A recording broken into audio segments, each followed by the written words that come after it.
Ladies and gentlemen, please welcome Alberto Del Rio's personal ring announcer, Ricardo Rodriguez. This is the entrance everyone's been asking to be able to check out, so I want to be quiet and let you hear this.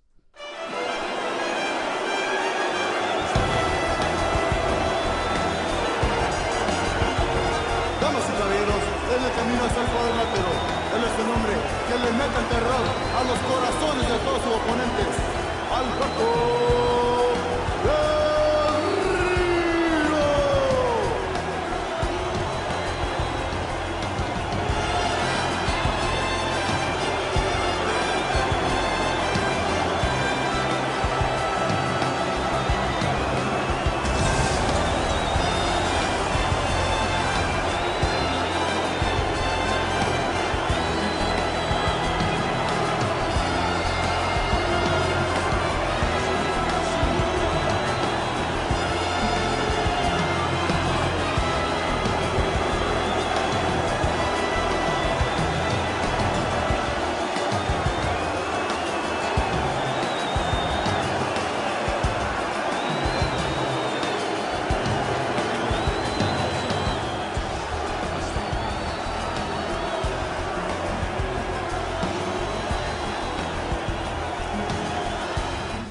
Facing off against Orton, so we'll go ahead and show that entrance. You guys can check that out.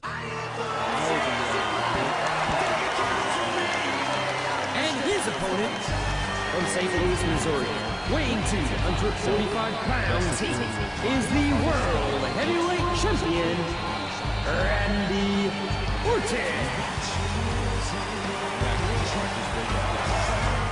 As soon as we get those assets, we'll be able to plug them in. So we're working hard.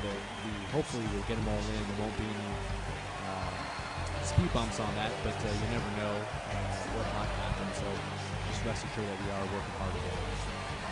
You bring up a good point, Corey. You know, I've seen a lot of people talk about, seeing some videos come out of the event, and that, they're wondering where those sidetrons, minitrons, curbtrons, where some of that stuff is.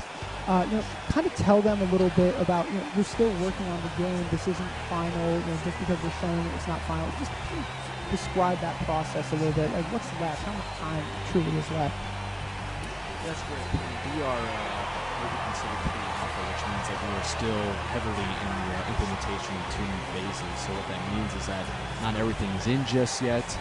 We're also waiting to tune a lot of the systems. So systems like the AI, the reversals, or you might see some animation glitches here and there. Those are all just work in progress. We still have a good another month to go to polish up the game. So that's what we're working on now. Our designers are working really hard to go ahead and continue that work so that the final product can be really polished. And then we still have a couple of months of bug fixing as well, so that will be taking place. So if you do see any bugs, just remember it is early code. Great, great. So yeah, you guys are, right now the match just started off, and first thing you notice are, we've talked about it already, the different camera angle.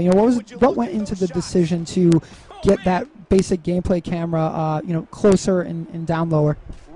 Well, it's all about authenticity. We love to see how close we can match up to what you see on WWE television. So our development team at Ukes went ahead and mapped out where they see every single camera angle happen on WWE television. We recreated all those cameras in the game, and it's something like over 20 different cameras that you see, even including the handy cam cameras, which are by the ringside that individuals hold. We had those nice little cool shaky cams for that presentation as well. So we really thought it just added this nice cool new flair to the presentation. Made it look like television, got you some really cool up-close shots. So overall, presentation-wise, we're really excited about that addition. Yeah, and I've already seen some mid-move camera adjustments. You guys did some of that this year too, right?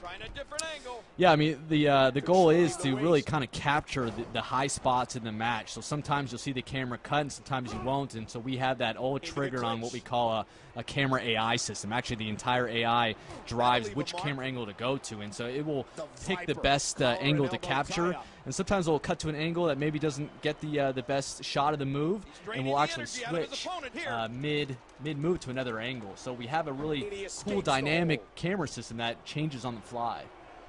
Right, and actually we just saw our new submission system in the game, and we call it the Breaking Point submission system. Tell us a little bit about that.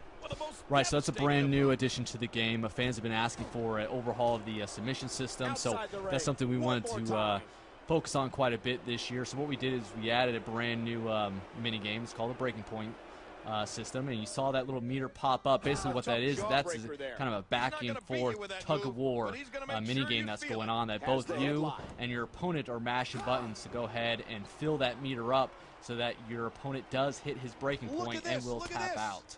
Also, what's really cool and we're excited to add this year is the ability to crawl to the ropes. So for some particular breaking point submissions, ones that make sense, obviously, maybe it's a Boston Crab, you can go ahead and start to crawl towards the ropes using the left stick while you're mashing buttons. You almost have two different options to escape from the submission. And if you reach the ropes in time before the meter fills up, the referee will call for the rope break, and you will be able to break out of that. So that's a new addition. So we do have quite a few breaking point submissions in the game. And they're mostly tied to the bigger moves that you typically see someone tap out to. So not every single submission move will have a breaking point game in it. And he's more intelligent than we may and like I mentioned before, you can't interrupt, a third party can't interrupt the move, the breaking point submission, and break that submission, so that another person like your tag team member, whoever it is, can come up and break that. That's great. And speaking of interruptible moves, a lot of our Day of Reckoning fans, from the previous past years, they were pretty excited to hear about interruptible moves for WWE 12. Tell us a little bit about the interruptible moves this year. Yeah, that's a new capability that we have with the Predator technology in our new animation engine, where basically we can now set breakout points in the animation. And what that basically means is that any time in the animation we can choose to allow that animation to be broken up by a third party or even interrupted by yourself. So let's say I'm in the process of getting up after I just did a move. We can give you control a lot sooner than before. So you didn't have to go all the way to finish the motion when you stood up. We actually give you control a little bit earlier, so you can start walking around, you can start doing other moves, and it gives you a little bit more control and responsiveness in the animation engine. So that's a brand new capability with the technology, and something that's really going to change multiplayer matches, obviously, because of the nature of being able to interrupt all these moves. So you mentioned Predator technology.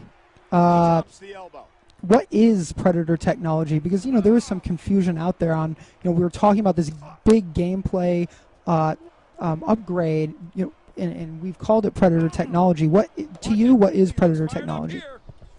Predator technology is the name that we've come up with for basically this large overhaul that we did in the game, which is the new animation engine as well as the new renderer, and we kind of categorize that as Predator technology as one name to kind of simplify it. And of course, it's Predator because our cover athlete this year is Randy Orton, and so only fitting do we come up with a cool, intimidating name for our technology that fits Randy Orton. So that's where that kind of was born from. And it really just talks about kind of the attitude that we're going for this year, which is just kind of a fierce, strong, confident attitude, just because we really like what this new technology and engine brings to our game. As you saw, there was a little bug there on the screen, so those are the kind of things that we're talking about still being fixed in the game. So don't freak out if you see any of those. It's still very early. People have a Corey Set has a question about the crowd announcers. Will they be reacting to how the wrestling match goes a little bit more? Yeah, we're working on the crowd. I wouldn't say it was a huge emphasis this year, but we did, of course, want to improve it. So we've got a bunch of new crowd chants. We're doing a lot of work to go ahead and improve their reaction to what's going on in the ring, because that's very important, obviously. And we're trying to crank up the volume overall. We thought the crowd was a little static and dead before, and so we wanted to really crank that up so it gives you that feeling that you're in a big live arena and the crowd's really into it. So they'll definitely see some improvements in the crowd audio area. Right, you won.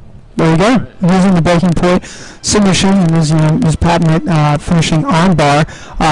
Guys, we're going to go into another match after this as well, but while going back to the gameplay a little bit, what would you say to guys who are saying something like, we have done that gameplay kind of, overhaul, upgrade, what Predator technology, whatever we're calling it right now, but what is it about that you know, someone would say, hey, I saw that move last year or in the SmackDown versus Raw series, and you addressed this on the message boards. But so tell us a little bit about, you know, your thoughts about that and why we're seeing some of the moves that we've seen before, and get into the